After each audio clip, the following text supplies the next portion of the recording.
Idukki Munnar KSRTC ഡിപ്പോയിൽ നിന്ന് mobile ഫോണുകളും പണവും മോഷ്ടിച്ച പ്രതി പിടിയിൽ. വട്ടവട സ്വദേശി നായക് രാജാണ് മൂന്നാർ പോലീസിന്റെ പിടിയിലായത്.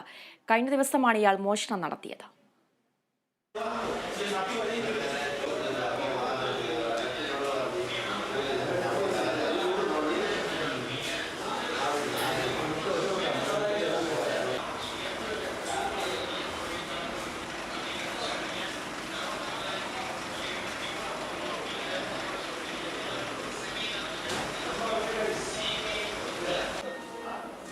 മൂന്നാർ കെ.എസ്.ആർ.ടി.സി ഡിപ്പോയിൽ നിന്ന് മൊബൈൽ ഫോണുകളും പണവും മോഷ്ടിച്ച പ്രതി പിടിയിലായി. വട്ടവട സ്വദേശി നായക് രാജാണ് പിടിയിലായത്. ശനിയാഴ്ച വെളുപ്പിനാണ് ഇയാൾ മൂന്നാർ ഡിപ്പോയിലെ ജീവനക്കാരുടെ വിശ്രമ സ്ഥലത്ത് നിന്ന് 3 മൊബൈൽ ഫോണുകളും 1500 രൂപയും മോഷ്ടിച്ചത്. സ്റ്റേ റൂമിൽ പ്രത്യേകിച്ചും കണ്ടക്ടർമാരും ഡ്രൈവർമാരും മെക്കാനിക്കുമാരും താമസിക്കുന്നുണ്ട്.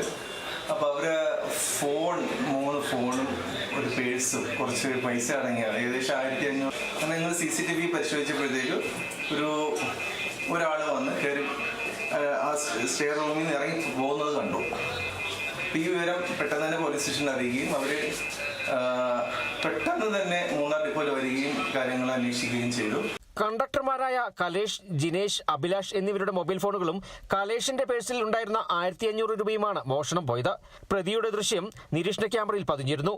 തുടർന്ന് നടത്തിയ അന്വേഷണത്തിൽ മൂന്നാർ പോലീസ് ഇയാളെ അറസ്റ്റ് ചെയ്യുകയായിരുന്നു. പ്രതിയെ ദേവികുളം കോടതിയിൽ ഹാജരാക്കി റിമാൻഡ് ചെയ്തു. Kerala vision news, Idukki.